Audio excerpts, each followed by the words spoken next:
So these things that maybe 40 years ago were seen as like the airy-fairy lunatic fringe, that who's into yoga, who's into meditation, it's only like, sort of these kind of people on the fringe, that this has actually been demonstrated, and the science certainly supports it, to be almost axiomatically essential for dealing with the increasing complexity of the world, where, the world in 1979, when I started the stress reduction clinic at the University of Massachusetts Medical Center, that was before anybody had digital anything.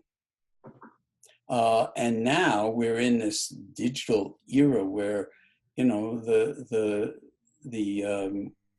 digital natives, in other words, the people who were never born into the analog world, don't even know what an old telephone would look like, what a landline is.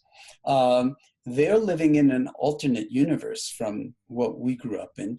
And there's a certain challenge here that we're facing, I think, as human beings, as a species, and that is how to not lose our analog essential nature as we get so caught up in the technology that we're potentially victims of our own hunger for distraction, for information, for constantly feeding this attention-grabbing, eyeball-grabbing beast that actually has deep effects on our brain, deep effects on our sense of connectedness, and they can be very powerfully positive, or they can be basically alienating and isolating, as per the work of Sherry Turkle at MIT, who's showing how, isolating it can be to always be clutching your phone, and it changes your relationship with the people even that you're having dinner with, because everybody's got their phone on the table at dinner if you're under a certain age, and then Right, I'm guilty. I I heard her speak at the Wisdom 2.0 conference. So I have my phone sitting here.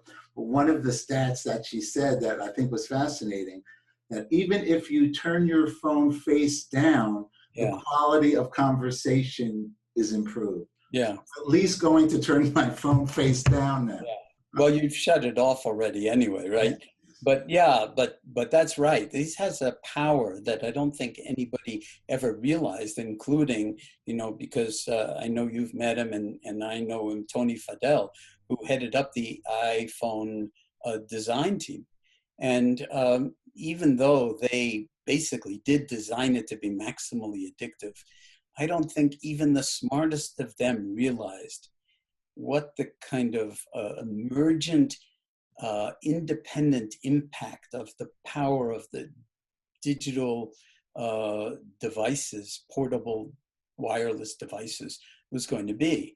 And so it's definitely having effect on our attention span, on how distracted we are, on how addicted we are, because they were designed to, in some sense, be addicted. And now, of course, because of the universality of apps, you can have all these apps on your phone that then, what good are they unless you use them? And then, how many hours are there in the day to do all this stuff? And so I like to joke, and I'll just pick up my phone for that, that maybe sooner or later I'm going to have to call myself up and check in and keep going. Are you actually present in your life? Are you paying attention to anything at all? Can you feel your body? Do you know that you're breathing? Do you know that you're healthy now and you might not be forever? Are you appreciating that? Are you appreciating your children, the moments, those precious moments where, you could be distracted by, I wonder what's on my email or my Instagram account or whatever it is. And then, of course, if I check in, hello, John, are you there? Can you feel your breathing? How is it in your body right now? Can you ride on the ways of your body? I'm going to get a bill from Verizon or AT&T. And I don't need that. All I need to do is put down the phone, and here I am already connected, if I want to be. So part of mindfulness, and the deepest part of it, is really learning how to drop in on your own being, to reconnect with who and what you already are. And it's not your phone, and it's not your thinking, and it's not your ideas of who you are, and it's not, even what's going on in your body or the story of me. starring me, of course, my favorite movie, which all of us are starring in our own movie, the story of me, and everybody else is a bit player in everybody else's story. And you can really lose yourself in that for decades.